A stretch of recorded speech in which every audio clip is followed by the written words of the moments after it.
राधे दोस्तों, जय श्री कृष्ण। तो आइए श्रवण करते हैं बृहस्पतिवार व्रत कथा। बहुत समय पहले की बात है कि भारत में एक राजा राज्य करता था। वह अति प्रतापी दानी था। वह प्रतिदिन मंदिर में दर्शन करने जाता था और गुरु और ब्राह्मणों की सेवा किया करता था। उसके दरवाजे से कोई भी निराश होकर नहीं लौटता तथा वह प्रत्येक गुरुवार को व्रत रखता एवं पूजन करता था। हर एक दिन गरीबों की सहायता करता था, परंतु ये सब बातें उसकी रानी को अच्छी नहीं लगती। वह न व्रत करती और न किसी को दमड़ी तक दान में देती थी तथा राजा से ऐसे करने को मना किया करती थी। एक समय की बात है कि जब राजा शिकार खेलने वन को चले गए थे, महल में सिर्फ रानी और दासी थी। उस समय गुरु बृहस्पति साधु का रूप धारण कर राजा के दरवाजे पर भिक्षा मांगने गए। साधु ने रानी से भिक्षा मांगी तो वह कहने लगी, हे साधु महाराज, मैं इस दान पुण्य से तंग आ गई हूँ। इस काम के लिए तो मेरे पति देव ही बहुत हैं। अब आप ऐसी कृपा करें कि सारा धन नष्ट हो जाए तथा मैं आराम से रह सकूं। साधु का वेश रखे बृहस्पति देव ने कहा, हे देवी, तुम अति विचित्र हो। संतान और धन से कोई दुखी नहीं होता, सभी इसको चाहते हैं। पापी भी पुत्र धन की इच्छा करता है। अगर तुम्हारे पास धन बहुत है तो भूखे मनुष्यों को भोजन कराओ, ब्राह्मणों को दान दो, प्याऊ लगवाओ, धर्मशालाएं बनवाओ, कुआं, तालाब, बड़ी बाग बगीचे आदि के निर्माण करवाओ और कुंवारी कन्याओं का विवाह कराओ, साथ ही यज्ञ करो। इस प्रकार के कर्मों से आपके कुल एवं आपका नाम परलोक में सार्थक हो एवं स्वर्ग की प्राप्ति होगी। किंतु वह मूर्ख रानी साधु की इन बातों से खुश न हुई। वह बोली, हे साधु महाराज, मुझे ऐसे संपत्ति की आवश्यकता नहीं जो मेरे काम न आए तथा जिसको मैं अन्य लोगों को दान दूं, जिसको रखने और संभालने में ही मेरा सारा समय नष्ट हो जाए। साधु ने रानी को समझाने का बहुत प्रयास किया, परंतु रानी अपनी बात पर अडिग रही। तब साधु ने कहा, हे देवी, यदि तुम्हारी ऐसी इच्छा है तो ऐसा मैं तुम्हें बताता हूँ, वैसा ही करना। बृहस्पतिवार के दिन घर गोबर से लीपना, अपने केसों को धोना, मिट्टी से धोना, केसों को धोते समय स्नान करना, राजा से कहना कि वह हजामत करवाए, भोजन में मांस मदिरा खाना, कपड़ा धोबी के यहाँ धुलने डालना। इस तरह 7 बृहस्पतिवार करने से तुम्हारा सब धन नष्ट हो जाएगा। ऐसा कहकर साधु रूपी बृहस्पति देव अंतर्ध्यान हो गए। रानी ने साधु के कहे अनुसार ही 7 बृहस्पतिवार वैसा ही करने का विचार किया। साधु के बताए अनुसार करते हुए उसे केवल 3 बृहस्पतिवार ही बीते थे कि उसका समस्त धन नष्ट हो गया। कहे अनुसार ही करने से भरपेट भोजन के लिए भी दोनों समय परिवार तरसने लगा तथा सांसारिक भोगों से दुखी रहने लगा। राजा रानी से कहने लगा, तुम यहाँ पर रहो, मैं दूसरे देश को जाऊं, क्योंकि यहाँ पर सूफी मनुष्य जानते हैं, इसीलिए मैं कोई कार्य भी नहीं कर सकता। देश चोरी परदेश भी बराबर है। ऐसा कहकर राजा परदेश चला गया। वहाँ जंगल जाता, जहाँ लकड़ी काट कर लाता और शहर बेच कर अपनी दुखी जीवन को बड़ी कठिनता से व्यतीत करने लगा। राजा के जाने के पश्चात इधर उसके बिना रानी और दासी दुखी रहने लगे। किसी दिन भोजन मिलता, किसी दिन जल पीकर रह जाती। एक समय रानी और दासी को 7 रोज बिना भोजन के व्यतीत हो गया तो रानी ने अपनी दासी से कहा, हे दासी, यहाँ पासी के नगर में मेरी बहन रहती है, वह बहुत ही धनवान है, तू उसके पास जा और वहां से 5 सेर बेजर मांग ला, कुछ समय के लिए गुजर हो जाएगी। इस प्रकार की आज्ञा मानकर दासी रानी की बहन के पास गई। रानी की बहन उस समय पूजन कर रही थी, क्योंकि उस रोज बृहस्पतिवार था। जब दासी ने रानी की बहन को देखा, उसे बोली, हे रानी, मुझे तुम्हारी बहन ने भेजा है, मेरे लिए 5 सेर बेजर दे दो। रानी ने कुछ उत्तर नहीं दिया, क्योंकि उसमें बृहस्पतिवार कथा सुन रही थी। इस प्रकार जब वादी को किसी प्रकार का उत्तर नहीं मिला तो बहुत ही दुखी हुई एवं क्रोध भी आया। लौट कर अपनी रानी के पास आकर बोली, हे रानी, तुम्हारी बहन तो बहुत ही बड़ी आदमी है, वह छोटे मनुष्यों से बात भी नहीं करती। उससे मैंने कहा तो उसने कोई उत्तर न दिया, मैं वापस चली आई। रानी बोली, हे दासी, इसमें उनका कोई दोष नहीं है। जब बुरे दिन आते हैं तब कोई सहारा नहीं देता। अच्छे बुरे का पता आपत्ति में लगता है। जो ईश्वर की इच्छा होगी यही होगा। यह सब हमारे भाग्य का दोष है। इधर उस रानी ने देखा कि मेरी बहन की दासी आई, परंतु उससे मैं नहीं बोली। यह कथा को सुन और विष्णु भवन का पूजन सौंध कर रानी के घर चल दी। जाकर अपनी बहन से कहने लगी, हे बहन, बृहस्पतिवार का व्रत कथा सुन रही थी, तुम्हारी दासी गई, परंतु जब कथा होती है तब तक न उठते हैं और न बोलते हैं, इसीलिए मैं न बोली। कहो दासी, क्यों गई थी? रानी बोली, बहन, हमारे अनाज नहीं था तथा राजा परदेश गए हुए हैं। वैसे तुमसे कोई बात छिपी नहीं है, इस कारण मैंने दासी को तुम्हारे साथ 5 सेर बेजन लेने के लिए भेजी थी। इस बात पर रानी की बहन बोली, बहन, बृहस्पति भगवान सभी की मनोकामनाओं को पूर्ण करते हैं, देखो शायद तुम्हारे घर में नाज रखा हो।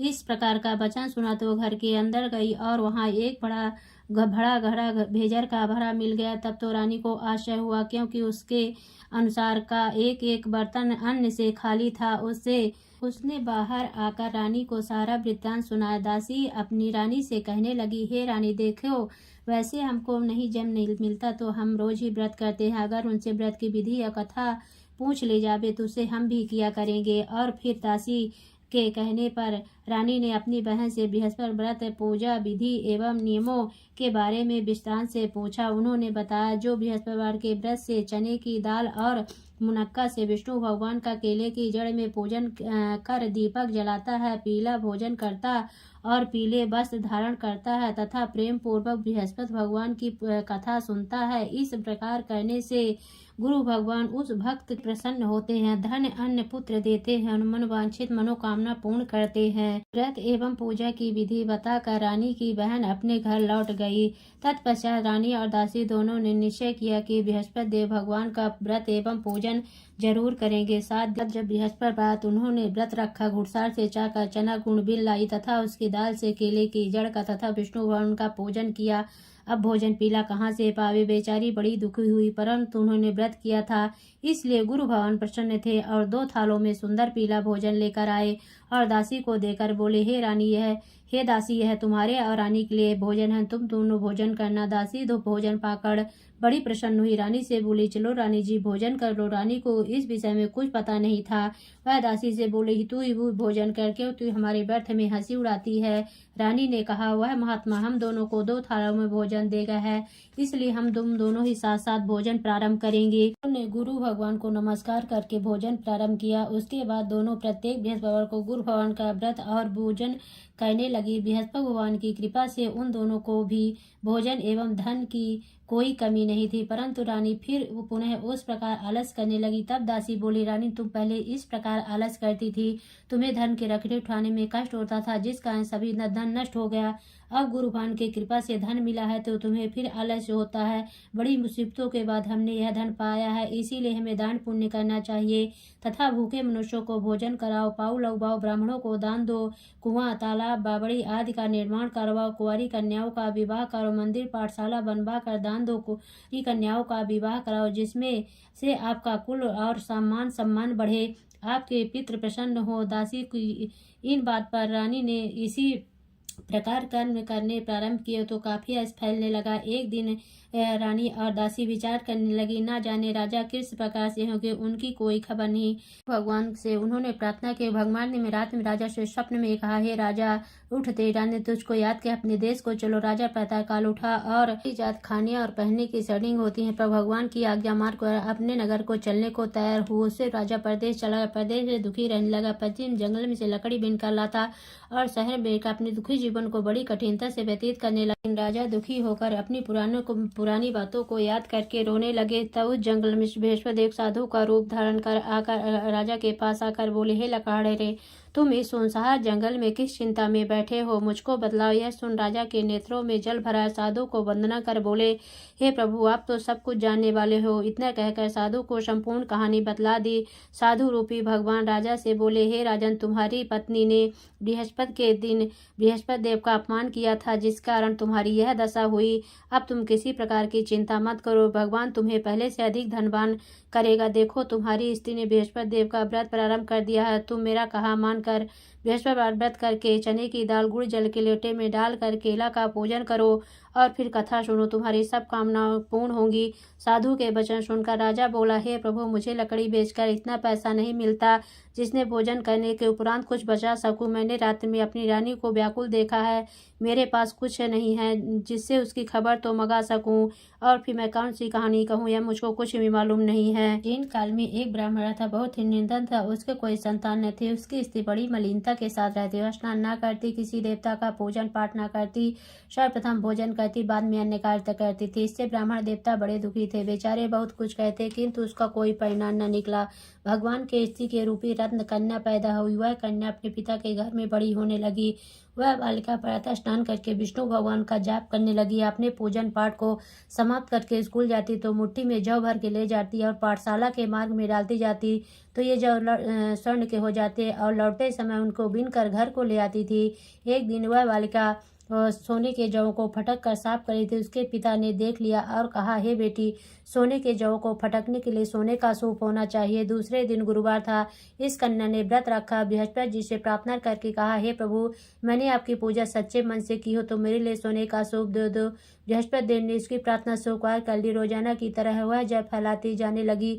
जल लौट कर जौ बीन रही थी। बृहस्पति देव की कृपा से उसे सोने का सूप मिला। उससे से वह जौ साफ करने लगी, परंतु उसकी माँ का वही ढंग रहा। एक दिन की बात है, कन्या सोने के सूप में जौ साफ कर रही थी। उस दिन उस शहर का राजपुत्र होकर निकला। इस कन्या के रूप और कार्य को देखकर मोहित हो गया तथा अपने घर आकर भोजन त्याग कर उदास हो लेट गया। राजा को जब इस विषय में पता लगा तो उसने अपने प्रधानमंत्री के पास उसके पास गए और बोले, हे बेटा, तुम्हें किस बात का कष्ट है? किसी ने अपमान किया अथवा कोई कारण हो सो कहो, मैं वही कार्य करूंगा जिससे तुम्हें प्रसन्नता हो। राजकुमार ने कहा, मुझे आपकी कृपा से किसी बात का दुख नहीं, किसी ने मेरा अपमान नहीं किया है, परंतु मैं उस लड़की के साथ विवाह करना चाहता हूँ जो सोने के सूप में जौ साफ कर रही थी। यह सुन राजा आश्चर्य पड़ गया। बोला, हे बेटा, इस तरह का कन्या का पता तुम ही लगाओ, मैं उसके साथ तेरा विवाह अवश्य करवा दूंगा। राजकुमार ने उस लड़की घर का पता बतलाया। तब मंत्री उस लड़की के घर गए और सभी हाल कहा तो ब्राह्मण देवता राजकुमार के साथ अपनी कन्या का विवाह करने के लिए तैयार हो गया तथा विधि विधान के अनुसार ब्राह्मण की कन्या का विवाह राजकुमार के साथ हो गया। कन्या के घर से जाते ही पहले की भांति उस ब्राह्मण देवता के घर में गरीबी का निवास हो गया। अब भोजन के लिए भी अन्न बड़ी मुश्किल से मिलता था। एक दिन ब्राह्मण देवता अपनी बेटी के पास गए। बेटी ने बहुत सा धन देकर अपने पिता को विदा किया। कुछ दिन सुखपूर्वक व्यतीत हुआ। कुछ दिन बाद फिर वही हाल हो गया। ब्राह्मण फिर अपनी कन्या के यहाँ गया। तब लड़की बोली, हे पिताजी, आप माताजी को यहाँ लिवा लाओ, जिससे मैं विधि बता दूंगी, जिससे गरीबी दूर हो जाए। तब ब्राह्मण देवता अपनी स्त्री को साथ लेकर पहुंचे तो पुत्री अपने माँ को समझाने लगी, हे माँ, प्रातः काल उठकर प्रथम स्नान आदि करके विष्णु भगवान का जाप कर तो शब्द लिप्तता दूर हो जाएगी। परंतु उसकी बात नहीं मानी और प्रातः काल उठते ही सर्वप्रथम भोजन किया। उसकी पुत्री को बहुत गुस्सा आया। एक रात कोठरी से सभी सामान निकाल दिया, प्रातः उसमें बंद कर दिया। प्रातः काल उसमें से निकाला, स्नान आदि करा के पाठ करवाया तो उसकी माँ की बुद्धि ठीक हो गई और फिर प्रत्येक बृहस्पतिवार को गुरु भवन का व्रत और विष्णु पूजन करने लगी। इस व्रत के प्रभाव से उसकी माँ भी बहुत ही धनवान तथा पुत्रवती हो गई। वृद्धावस्था में स्वर्ग को प्राप्त हुई। वह ब्राह्मण भी सुखपूर्वक इस लोक के सुख भोग कर स्वर्ग को प्राप्त है। इस कहानी कहकर साधु देवता वहां से अंतर ध्यान हो गए। 6 दिन बीत गए और बृहस्पतिवार का दिन आया। राजा जंगल से लकड़ी काटकर किसी शहर में बेचने गया। उसे उस दिन और दिन से अधिक पैसा मिला। राजा ने चना गुड़ आदि लाकर गुरुवार का व्रत किया। उस दिन से सभी क्लेश दूर हुए। पर जब दोबारा गुरुवार का दिन आया तो व्रत करना भूल गया। उस दिन शहर के राजा ने विशाल यज्ञ का आयोजन किया तथा शहर में यह घोषणा करा दी कि कोई भी मनुष्य अपने यहाँ भोजन न बनावे, समस्त पब्लिक मेरे यहाँ भोजन करने आवे। इस आज्ञा को जो न मानेगा उसके लिए फांसी की सजा दी जाएगी। सब लोग भोजन करने गए, लेकिन लकड़हार कुछ देर से पहुंचा, इसलिए राजा उसको साथ अपने घर पर लिवा ले गए। ले जाकर भोजन करा रहे थे। रानी की दृष्टि उस खूंटी पर पड़ी जिस पर उसका हार लटका हुआ था। वह पर दिखाई न दिए। रानी ने निश्चय किया कि मेरा हार इसी मनुष्य ने चुरा लिया है। उसी समय पुलिस को बुलाकर उसको जेल खाने में डलवा दिया। जब राजा जेल खाने में पड़ गया, बहुत ही दुखी होकर विचार करने लगा, जन्म के कर्म से मुझे यह दुख प्राप्त हुआ है। जेल में बंद लकड़हारा भगवान बृहस्पति को याद करने लगा। तत्काल बृहस्पति साधु के रूप में प्रकट हो गए। उसकी दशा को देखकर कहने लगे, अरे मूर्ख, तूने बृहस्पति देव की कथा नहीं करी, इसीलिए तेरे लिए दुख प्राप्त हुआ। तो किसी बात की चिंता मत कर। बृहस्पतिवार के दिन जेल खाने के दरवाजे पर 4 पैसे पड़े मिलेंगे, उनसे तू बृहस्पति देव की पूजा करना, तेरे सभी कष्ट दूर हो जाएंगे। बृहस्पतिवार के रोज उसे 4 पैसे मिले। राजा ने कथा कही। उसी रात को बृहस्पति देव ने स्वप्न में कहा, हे राजा, तुमने जिस आदमी को जेल खाने में बंद कर दिया, राजा उसको छोड़ देना। रानी का हार उसी खूंटी पर लटका हुआ, अगर तू ऐसे नहीं करेगा तो मैं तेरे राज्य को नष्ट कर दूंगा। इस तरह रात को स्वप्न को देखकर राजा प्रातः काल उठा और खूंटी पर हार देकर लकड़हारे को बुलाकर क्षमा मांगी तथा राजा को योग सुंदर वस्त्र आभूषण देकर विदा किया। राजा अपने नगर को चल दिया।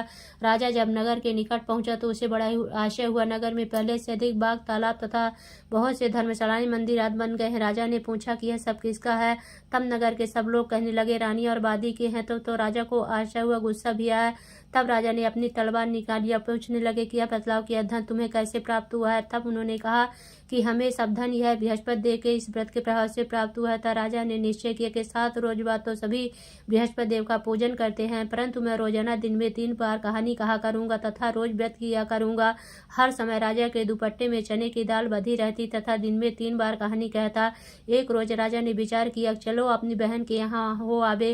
राजा घोड़े पर सवार हो अपनी बहन के यहाँ चलने लगा। मार्ग में उसने देखा कि कुछ आदमी एक मुर्दे को लिए जा रहे हैं।